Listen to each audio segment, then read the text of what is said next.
హైదరాబాద్లోని వైఎస్ఆర్సీపీ కేంద్ర కార్యాలయంలో పార్టీ నేత పార్థసారథి మీడియాతో మాట్లాడుతున్నారు. ఆ లైవ్ చూద్దాం. కార్యక్రమంలాగా ఏరువాక ప్రారంభించినంత మాత్రాన రైతులకి ఒరిగేది ఏమీ లేదు, లేదా మీ ప్రభుత్వం రైతుల గురించి చిత్తశుద్ధితో ఆలోచిస్తుందని చెప్పేసి భావించే పరిస్థితి కూడా లేవని చెప్పేసి మనం చేస్తా ఉన్నాం. ఏరువాక ప్రారంభించే సమయంలో అయినా సరే రైతాంగానికి మీ అప్పులన్నీ మాఫీ చేశామనే శుభవార్త చెప్తే అదే రైతుకి 10,000, అదే పెద్ద సహాయంగా ఉంటుంది.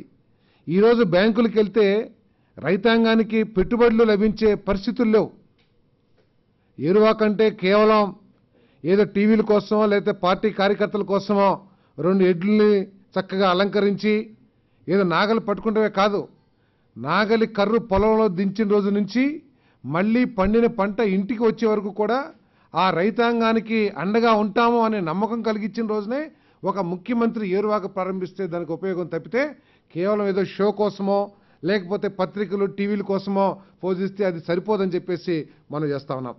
దయచేసి ఈరోజు రైతుల పరిస్థితి గమనించండి. 2 సంవత్సరాల నుంచి రైతాంగానికి సరైన పెట్టుబడులు లభించక అధిక వడ్డీల బారిన పడే దుస్థితి ఏర్పడింది. వాళ్ళ అవసరాల కోసం అధిక వడ్డీలతో వ్యాపారస్తుల దగ్గరికి వెళ్ళి వడ్డీ వ్యాపారస్తుల దగ్గరికి వెళ్ళి డబ్బులు తెచ్చుకునే పరిస్థితి. కౌలు రైతుల పరిస్థితి అయితే మరీ దయనీయంగా ఉంది.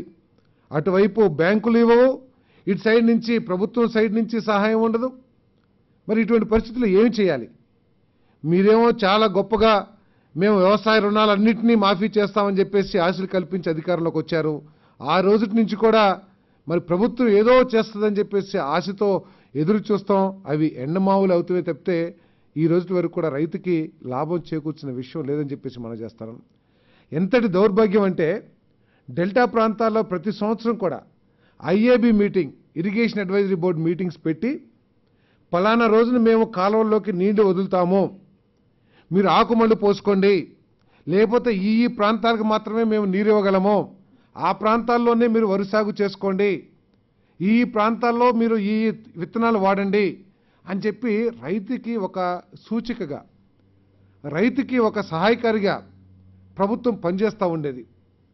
ఇగో మేము గిడ్డంగుల్లో విత్తనాలు అట్టుపెట్టాము, లేదా ప్రతి మండల హెడ్ క్వార్టర్లో మార్కెట్ యార్డ్స్లో మీకు విత్తనాలు ఇస్తాము, ఇంత సబ్సిడీతో ఇస్తాము అని చెప్పి ఒక ప్రణాళికని ప్రభుత్వం రైతులకి ముందు తీసుకువెళ్ళేది. కానీ ఈ రోజు వరకు కూడా దౌర్భాగ్యం ఏంటంటే సాక్షాత్ ఈ రాష్ట్ర ఇరిగేషన్ మంత్రి ఉన్న జిల్లాలో, కృష్ణా జిల్లాలో ఇప్పటి వరకు ఒక్క ఐఏబీ కూడా జరగకపోవడం అనేది ఈ ప్రభుత్వం యొక్క ఎటువంటి దౌర్భాగ్య పరిస్థితులు ఈ ప్రభుత్వం పనిచేస్తుందో అర్థమవుతుందని చెప్పేసి మనం చేస్తాను. నేను నిజంగా వ్యవసాయం మీద ఈ ప్రభుత్వానికి చిత్తశుద్ధే ఉంటే పోలవరం ప్రాజెక్టు గురించి ఒక పక్కా ప్రణాళిక రైతులకు చెప్పేవాళ్ళు. ప్రతిరోజు వింటున్నాం చంద్రబాబు నాయుడు గారి నోట్లో నుంచి, ఇరిగేషన్ మంత్రి నోట్లో నుంచి, అదేవిధంగా ప్రభుత్వం నోట్లో నుంచి కేంద్ర ప్రభుత్వం పోలవరం ప్రాజెక్టుకి అన్యాయం చేస్తుందని చెప్పేసి 2016-17 బడ్జెట్లో కేవలం 100 కోట్ల రూపాయలు కేటాయించినాక 3 నెలలు జరిగిపోయినాయి. ఇప్పటికే కనీసం కేంద్ర ప్రభుత్వం మీద ఒత్తిడి తీసుకొచ్చి మేము 100 కోట్లతో ఏ విధంగా పూర్తి చేస్తామో 2018కి అని వాళ్ళని ప్రశ్నించి నిలదీసి కనీసం బడ్జెట్ని కూడా పెంచుకోలేని దౌర్భాగ్య పరిస్థితిలో ఉండి వీళ్ళు రైతాంగానికి ఏదో చేస్తామంటే ఏ విధంగా నమ్మాలని చెప్పేసి అడుగుతా ఉన్నాం. ప్రతి దాంట్లో కూడా మోసమే, ప్రతి దాంట్లో కూడా స్వార్థమే. ఈరోజు మాకు అర్థమవుతుంది ఏంటంటే పోలవరం ప్రాజెక్టు ఎందుకు నిధులు కేటాయిస్తలేదంటే కేంద్ర ప్రభుత్వం ఏమో పోలవరం అథారిటీకి ప్రాజెక్టు మొత్తం అప్పచెప్పండి అని చెప్పేసి కేంద్ర ప్రభుత్వం చెప్తే మేము అప్పచెప్పమని చెప్తారు. నిజంగా ఈ రాష్ట్రానికి కొత్తగా ఏర్పడిన రాష్ట్ర ఆంధ్రప్రదేశ్కి పోలవరం ప్రాజెక్టు లైఫ్ లైన్ లాంటి ప్రాజెక్ట్ అయినప్పుడు ఏ అవకాశం ఉన్నా కూడా అవకాశాన్ని సద్వినియోగం చేసుకుని అవసరమైన మేర ఒత్తిడి చేసి ఆ ప్రాజెక్టును పూర్తి చేసుకుంటే రాష్ట్ర రైతాంగానికి రాబోయే 10 కాలాల పాటు బంగారు భవిష్యత్తు ఉంటుంది. కానీ పోలవరం అథారిటీకి అప్పచెప్పమంటే వీళ్ళ సొమ్మేం పోతుందో, లేకపోతే వీళ్ళ కమిషన్లు ఎక్కడ పోతాయో, లేకపోతే రాబోయే డబ్బులు ఎక్కడ పోతాయో అనే భయం తప్పితే మేము అప్పచెప్పమని చెప్పేసి ఆ వివాదం మూలంగానే ఈ నిధులన్నీ కూడా రావట్లేదని చెప్పేసి చెప్తా ఉన్నారు పత్రికల్లో కానీ ప్రజల్లో కానీ. సో ఇటువంటి వాటి మీద దృష్టి పెట్టండి. ఈరోజు మీరు కాలంలోకి నీళ్ళు ఎప్పుడు ఇస్తారో చెప్పరు. మరి రైతాంగం ఏ విధంగా చేసుకోవాలి? పోయిన సంవత్సరం కృష్ణా డెల్టాకి కేవలం 60 టీఎంసీలు మాత్రమే నీళ్ళు ఇచ్చారు మీరు. అదేవిధంగా ఈ సంవత్సరం కూడా నీళ్ళు ఇస్తే రైతాంగం ఏమైపోవాలి? భగవంతుడి దయ మూలంగా పోయిన సంవత్సరం భూగర్భ జలాలు సరిపోయినంత ఉండబట్టి ఏదో మోటార్లతోనో లేకపోతే వాటితో కొంత మేరకు వాళ్ళు వేసుకున్న పంటల్ని కాపాడుకోగలిగారు, పంటల్ని ఇంటికి తెచ్చుకోగలిగారు. ఈ సంవత్సరం ప్రభుత్వ లెక్కల ప్రకారం, ప్రభుత్వ సర్వే ప్రకారమే భూగర్భ జలాలన్నీ కూడా అడుగంటిపోయినాయి. సబ్మర్జిబుల్ మోటార్ పెడితే కానీ నీళ్లు తోడలేని పరిస్థితి ఏర్పడింది ఈరోజు. మరి ఈరోజు మీ మాటలు నమ్మి ఆకుమలు పోసుకుంటే ఒకవేళ మీరు నీళ్ళు ఇవ్వలేని పరిస్థితి వస్తే ఈ రైతాంగం ఏమైపోవాలి?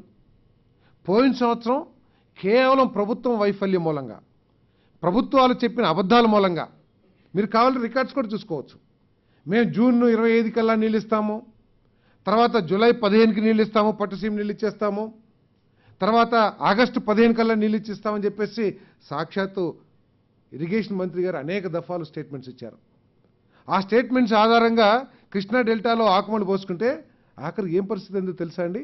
ఆ ఆకుమళ్ళలోకి గొర్రెల్ని పశువుల్ని మేపుకోవాల్సిన పరిస్థితి వచ్చింది. ఆ నష్టాన్ని ఎవరు పూడుస్తారు? కాబట్టి దయచేసి ఏరువాకతో మాకేదో రైతుల మీద ప్రేమ ఉంది అని చూపించుకుంటే రైతులకు ఎప్పుడూ అర్థమైపోయింది. నేతి బీరకాయలు నెయ్యి ఎంత ఉంటుందో తెలుగుదేశం ప్రభుత్వంలో రైతుల పట్ల ప్రేమ అంత ఉంటుందని చెప్పేసి రైతాంగానికి అర్థమైపోయింది. ఇప్పటికైనా సరే నిర్దిష్టమైన ప్రణాళిక చెప్పండి. ఏ రోజు మీరు కృష్ణా డెల్టా, గోదావరి డెల్టా లేకపోతే కాలువల్లోకి నీళ్లు వదులుతారు? ఏ రోజు మీరు రైతాంగానికి సరిపోయిన వారికి కావలసిన పరిస్థితులకు అనుకూలించే విత్తనాల్ని మీరు రెడీ చేస్తారో రైతాంగానికి అప్పచెప్పడానికి? ఇవన్నీ కూడా తెలియచేయండి. అంతేకాకుండా ఇంకా ఎంత దౌర్భాగ్య పరిస్థితి అంటే పారిశ్రామికవేత్తలకి, కాంట్రాక్టర్లకి వాళ్ళకి రావాల్సిన బకాయిల్ని, సబ్సిడీల్ని అన్నిటినీ విడుదల చేస్తుల్లో చూపించిన ఉత్సాహాన్ని రైతాంగానికి 2-3 సంవత్సరాల నుంచి ఇవ్వాల్సిన బకాయిలను ఎందుకు ఇస్తలేదని చెప్పేసి ప్రశ్నిస్తా ఉన్నాం. నిజంగా నీకు రైతు మీద ప్రేమ ఉంటే లైలా లేకపోతే ఇంత ముందు తుఫాన్లకు వచ్చిన ఏదైతే నష్టపరిహారం రైతాంగానికి అందజేయాలో ఇది రాష్ట్ర ప్రభుత్వం నిర్ధారించిన సొమ్ముని, ఇదేదో ఉట్టి లెక్కలు కాదు సుమా, రాష్ట్ర ప్రభుత్వం నష్టాన్ని లెక్కగట్టి నిర్ధారించిన ఇన్పుట్ సబ్సిడీని ఈ రోజుకి కూడా రైతాంగానికి ఇవ్వకోకుండా నాకు సంబంధం లేదు, గత ప్రభుత్వంలో వచ్చిన నష్టాన్ని నేను ఇవ్వను అని చెప్పేసి చేతులు దులుపుకున్న ఈ చంద్రబాబు నాయుడు గారి ప్రభుత్వం రైతు పట్ల ప్రేమ చూపిస్తుందంటే నేతి బీరకాయని పిండితే ఎంత నెయ్యి వస్తుందో అంతే ప్రేమ ఈ రైతాంగం పట్ల ఉందని చెప్పేసి మనం చేస్తానో. దయచేసి మేము డిమాండ్ చేసేది ఏమిటంటే రైతాంగానికి ఇవ్వాల్సిన ఏదైతే మాఫీ చేస్తానన్నావో వాటిల్ని మొత్తం మాఫీ చేసి వారికి కొత్తగా ఆర్థిక సహాయం లభించేటట్లు చేయమని చెప్పేసి అడుగుతున్నాం. ఏదో రీషెడ్యూల్ చేసేసి మేము చేసామని చెప్పుకుంటే అది సరిపోదు. అది రైతాంగానికి కొత్తగా ఆర్థిక సహాయం లభించే విధంగా చేయమని రిక్వెస్ట్ చేస్తున్నాం. అంటున్నారు యాంత్రీకరణ చేస్తామని చెప్పేసి. ఏ విధంగా చేస్తారు యాంత్రీకరణ? మీ ప్రభుత్వంలో కుదేలైపోయిన రైతు జీవితాల్లో ఈరోజు మీరు అమ్మే జపాన్ నుంచి తీసుకొచ్చిన మిషన్లో, చైనా నుంచి తీసుకొచ్చిన మిషన్లో కొనుక్కునే పరిస్థితిలో రైతాంగం ఉందా? ఈరోజు మీరు మీ ప్రభుత్వం వచ్చిన తర్వాత ఏదో పెద్ద పెద్ద లక్షల రూపాయలు ఇస్తున్నారు. ఎవరికి ఇస్తున్నారు? పెట్టుబడిదారులకు ఇస్తున్నారు. ఏది రైతు భూములు, వ్యవసాయ భూములు పెట్టుకుని పెట్టుబడిదారులకి అప్పులు ఇస్తున్నారు మీరు. రైతాంగానికి ఎక్కడా కూడా రైతు అవసరాల కోసం మీరు అప్పులు ఇస్తలా. అటువంటి యంత్రాలను కొనుక్కోవడానికి రైతు యొక్క ఆర్థిక పరిస్థితి సరిపోతుందా?